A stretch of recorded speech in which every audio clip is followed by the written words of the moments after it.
दोस्तों, एक पुरानी कहावत है, जो घर फूट से बर्बाद होता है उसे दुश्मन की जरूरत नहीं पड़ती। और आज उत्तर प्रदेश में भारतीय जनता पार्टी के साथ बिल्कुल यही हो रहा है। जो लावा सालों से अंदर अंदर दबदबा बुदबुदा रहा था, अब वो सड़क पर आ गया है। और इस बार लड़ाई किनके बीच है? एक तरफ सीएम योगी आदित्यनाथ की जाति ठाकुर, दूसरी तरफ संघ समर्थित ब्राह्मण समुदाय, यानी बीजेपी के वो दो सबसे बड़े वोट बैंक जिनके दम पर यूपी में सरकार बनी, वो आज आपस में ही भिड़ रहे हैं। मैं हूं आशीष शर्मा और आप देख रहे हैं वन देशभक्त। आज हम बात करेंगे उस अंदरूनी जंग की, और बीजेपी का गोदी मीडिया आपसे छुपा रहा है। दोस्तों, अगर आप वन देशभक्त पर पहली बार आए हैं तो अभी सब्सक्राइब करिए और बेल आइकन दबाइए। यहाँ यूपी की राजनीति बिना लाग लपेट के बताई जाती है। और अगर आज की वीडियो जरूरी लगे तो लाइक करिए, शेयर करिए, क्योंकि सच को फैलाना हम सबकी जिम्मेदारी है। चलिए शुरू करते हैं।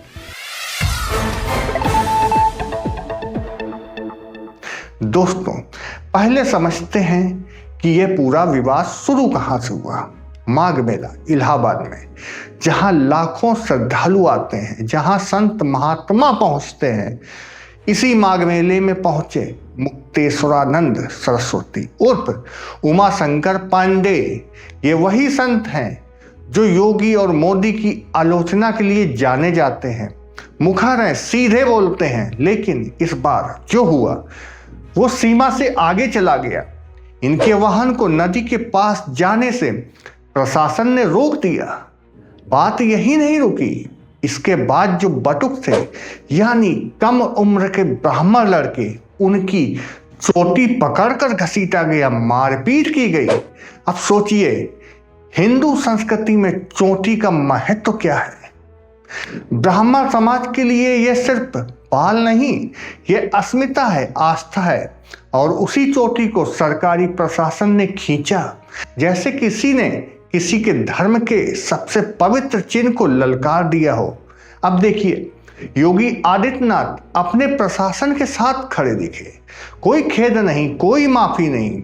और मुक्तेश्वरानंद, उन्होंने सीधे कह दिया, आदित्यनाथ नाम का जो मुख्यमंत्री हुआ वो अत्याचार की सीमा पार कर गया, कंस और दुर्योधन जैसे काम कर रहा था। यह सुनते ही ब्राह्मण समाज में आग लग गई, और वो आग बीजेपी के अंदर तक पहुंच गई।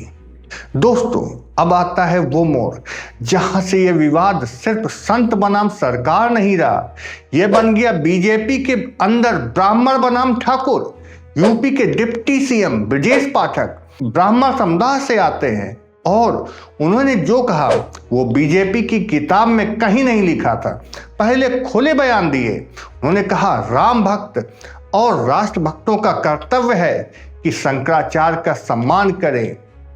मैं उनके चरणों में बार बार वंदन करता हूं। यानी जहां योगी चुप थे, वहां उनके ही डिप्टी सीएम ने उल्टी दिशा में बयान दे दिया।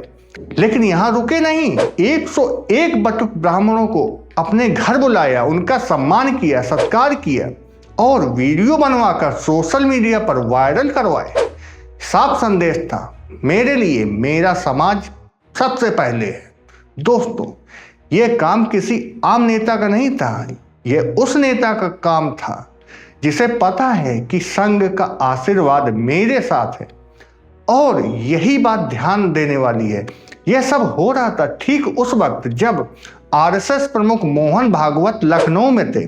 पहले योगी से 35 मिनट मुलाकात, फिर दोनों डिप्टी सीएम से अलग अलग बातचीत की, और उसके बाद ये सारी तस्वीरें सामने आई।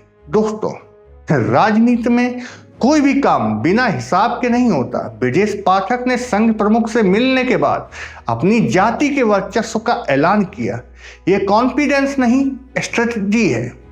दोस्तों, अब बात करते हैं उस इंटरव्यू की जिसने सब कुछ और सब साफ कर दिया। एक चैनल पर बातचीत के दौरान पत्रकार ने ब्रजेश पाठक से कहा, आपके दो बड़े नेता पीएम मोदी और सीएम योगी दोनों एक ही पार्टी में रहे, लेकिन आप पार्टी बदलते रहे। अब ब्रजेश पाठक ने जो जवाब दिया वो सुनिए ध्यान से।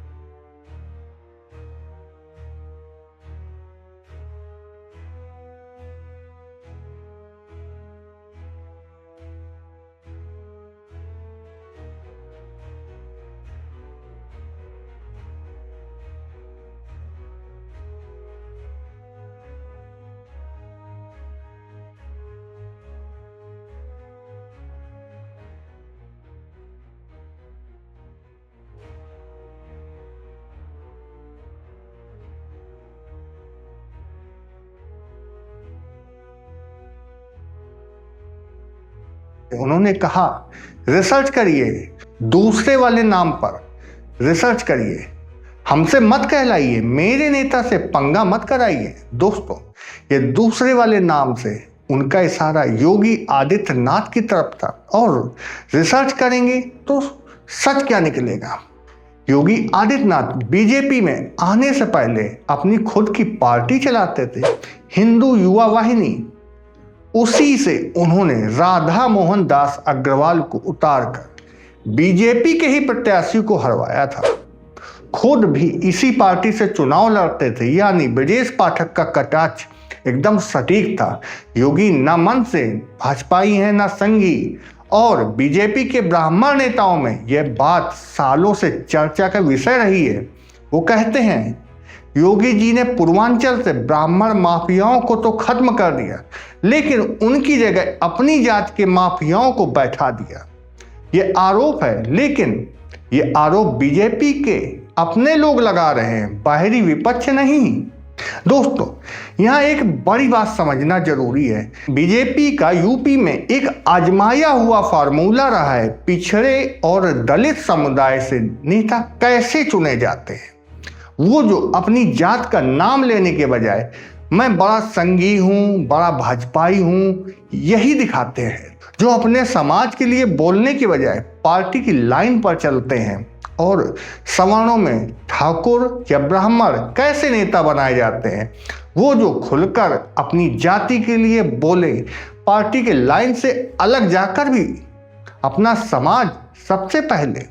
दोस्तों, यही दोहरा स्टैंडर्ड आज बीजेपी के लिए बम बन चुका है। एक तरफ डिप्टी सीएम ब्रजेश पाठक अपने ही समाज के लिए खुलकर खड़े हो जाते हैं, 101 बटुक बुलाते हैं, वंदन करते हैं, वीडियोज वायरल करते हैं। दूसरी तरफ डिप्टी सीएम केशव प्रसाद मौर्य ने भी कहा शंकराचार्य जी के चरणों में प्रणाम करते हैं, प्रार्थना करते हैं, स्नान करें। सर, उनका आरोप है कि मतलब हमको निशाना बना करके नहीं, जिन लोगों ने भी किया है उसकी जांच करके, जो उनकी जांच करके जो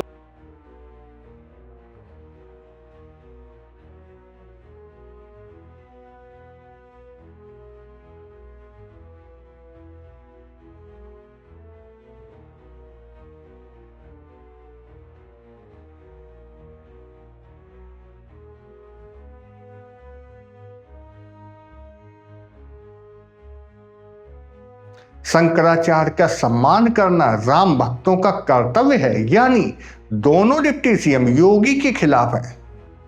दोनों ने अपनी अपनी जाति को आगे रखा, और उस पर से ओम प्रकाश राजभर के बेटे अरविंद राजभर बीजेपी के पिछलग्गू पार्टी से एक पत्र जारी करते हैं कि 10,000 प्रबुद्ध ब्राह्मणों की महारैली होगी।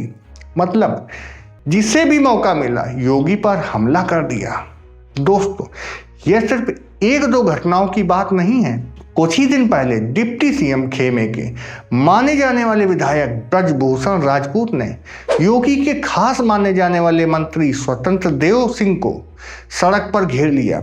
मंत्री होने के बावजूद लगातार उनके खिलाफ बयानबाजी की, और नतीजा विधायक का अब तक कुछ नहीं बिगड़ा। यानी सत्ता में रहते हुए भी सीएम अपने ही पार्टी के विधायकों को नहीं रोक पा रहे हैं। दोस्तों, यह कोई छोटी बात नहीं है। बीजेपी में आज यूपी में हालत यह है कि न उगलते बन रहा है न निगलते बन रहा है। योगी को हटाएंगे तो ठाकुर वोट बैंक नाराज, योगी को रखेंगे तो ब्राह्मण वोट बैंक धड़कता जाएगा। दोनों को साथ लेकर चलेंगे तो दोनों आपस में भिड़ते रहेंगे। और यह सब हो रहा है 2027 के यूपी चुनाव से ठीक पहले, जब अमित शाह और योगी की टकराहट की खबरें पहले से चल रही हैं, जब संघ और सरकार के बीच दूरी दिखाई दे रही है। अब इस पर यह नया सेमीफाइनल अलग से शुरू हो गया है। दोस्तों, अब एक जरूरी सवाल पूछते हैं, क्या बीजेपी के पास इसका कोई हल है? अभी तो सत्ता की गर्मी है, उस ज्वालामुखी के लावे को दबाए हुए हैं। जब तक सरकार है, विरोध के स्वर इसी तरह दबे रहेंगे। लेकिन दोस्तों, जब चुनाव का वक्त आएगा, तब ब्राह्मण समुदाय अगर नाराज हुआ तो 2022 की तरह बटेंगे तो कटेंगे जैसे नारे काम नहीं आएंगे। और ठाकुर वर्ग अगर ये समझा कि उनके सीएम को कमजोर किया जा रहा है, तो वो भी नाराज। दोस्तों, यह बीजेपी की सबसे बड़ी दिक्कत है। जब जाति को वेपन की तरह इस्तेमाल करते हो, तो एक दिन वही वेपन खुद पर भी चल जाता है। पिछड़े और दलितों को कहते रहे कि तुम्हारी जाति नहीं, हिंदू एकता मायने रखती है, लेकिन ठाकुर और ब्राह्मण को दिया अपनी जाति के लिए खड़े रहो। यह दोहरी नीति आज दोहरी मुसीबत बनकर सामने आई है। दोस्तों, आज की वीडियो में हमने देखा कि माघ मेले में बतखों की चोटी खींचने से जो आग लगी, वो सिर्फ एक संत बनाम सरकार का मामला नहीं रहा। यह बन गई बीजेपी के अंदर ब्राह्मण बनाम ठाकुर की खुली जंग। ब्रजेश पाठक ने अपनी जात को पार्टी से ऊपर रखा। केशव प्रसाद मौर्य ने भी योगी की लाइन से अलग बयान दिया। मोहन भागवत की लखनऊ यात्रा के बाद तस्वीरें और साफ हो गई और विधायक से लेकर छोटी पार्टियां सब योगी पर हमलावर हो गए। बीजेपी के अंदर इतना लावा इकट्ठा हो चुका है कि अगर पकड़ जरा भी ढीली हुई तो ज्वालामुखी फट पड़ेगा और उसकी आग में यूपी में बीजेपी खुद जल सकती है। अब देखना यह होगा यह जंग कहां तक पहुंचती है और 2027 से पहले बीजेपी इसे संभाल पाती है या नहीं। हम नजर रखेंगे, वन देशभक्त नजर रखेगा। दोस्तों, अगर आज की वीडियो जरूरी लगे तो लाइक जरूर करें, अपने उन दोस्तों को शेयर करें जो यूपी की राजनीति को समझना चाहते हैं। सब्सक्राइब करें वन देशभक्त को, बेल आइकन जरूर दबाएं ताकि कोई बड़ी खबर मिस ना हो। मैं हूं आशीष शर्मा, जागरूक रहिए, सजग रहिए। जय संविधान, जय लोकतंत्र, जय हिंद।